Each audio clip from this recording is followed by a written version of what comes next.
ನಿಪ್ಪಾಣಿಯಿಂದ contest ಮಾಡಬೇಕು ಅಂತ ಅಣ್ಣಾ ಸಾಹೇಬ್ ಜೊಲ್ಲೆ ಅವ್ರಿಗೆ 2008ರಲ್ಲಿ ಕೇಳ್ಕೊಂಡ್ರು. ಹಾಗಾಗಿ ಅಣ್ಣಾ ಸಾಹೇಬ್ರ ವಿಚಾರ ಏನು ಅಂತಂದ್ರೆ, ಚಿಕ್ಕೋಡಿ ಮತಕ್ಷೇತ್ರ ಅವ್ರ ಒಂದು ಮನೆ ಇತ್ತು.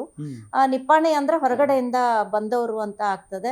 ನಿಪ್ಪಾಣಿ ನನ್ನ ತಾಯಿ ಮನೆ. ಹಾಗಾಗಿ ಅವ್ರು ನನಗೆ ನೀನೇ ಅಲ್ಲಿಂದ ಕಂಟೆಸ್ಟ್ ಮಾಡಬೇಕು ಅಂತ ನನ್ಗೆ ಹೇಳಿದ್ರು. ನನ್ನ ಪಕ್ಷದ ಮುಖಂಡರು ಕೂಡ ಅದೇ ರೀತಿ ಹೇಳಿದ್ರು. ಬಟ್ ನನಗೂ ರಾಜಕೀಯಕ್ಕೂ ಬಹಳ ದೂರ ಇತ್ತು. ರಾಜಕೀಯ ನನಗೆ ಇಂಟ್ರೆಸ್ಟ್ ಇರಲಿಲ್ಲ. ನನ್ನ ಇಂಟ್ರೆಸ್ಟ್ ಸೋಷಿಯಲ್ ವರ್ಕ್ ಇತ್ತು. ಆ ಸೋಷಿಯಲ್ ವರ್ಕ್ ಮಾಡ್ಕೊಂಡು ನಾನೊಂದು NGO ನಡೆಸ್ತಾ ಇದ್ದೆ.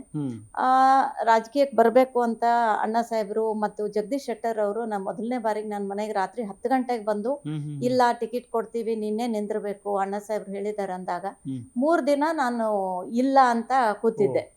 ಬಟ್ ಎಲ್ಲರೂ ನನ್ನನ್ನ ಫೋರ್ಸೇಬಲಿ ನಿಪ್ಪಾಣಿಗೆ ನಿನ್ನ ತಾಯಿ ಮನೆ ಇದೆ, ಒಂದು ಅವಕಾಶ ಸಿಗ್ತದೆ ಮಗಳಾಗಿ ಅಲ್ಲಿ ಸೇವೆ ಮಾಡುವಂಥದ್ದು ಅಂತಂದಾಗ 2008ರಲ್ಲಿ ಮೊದಲನೇ ಬಾರಿ ಅಭ್ಯರ್ಥಿಯಾಗಿ ಕಣಕ್ಕಿಳಿದೆ. 2008ರಲ್ಲಿ ಸೋತೆ.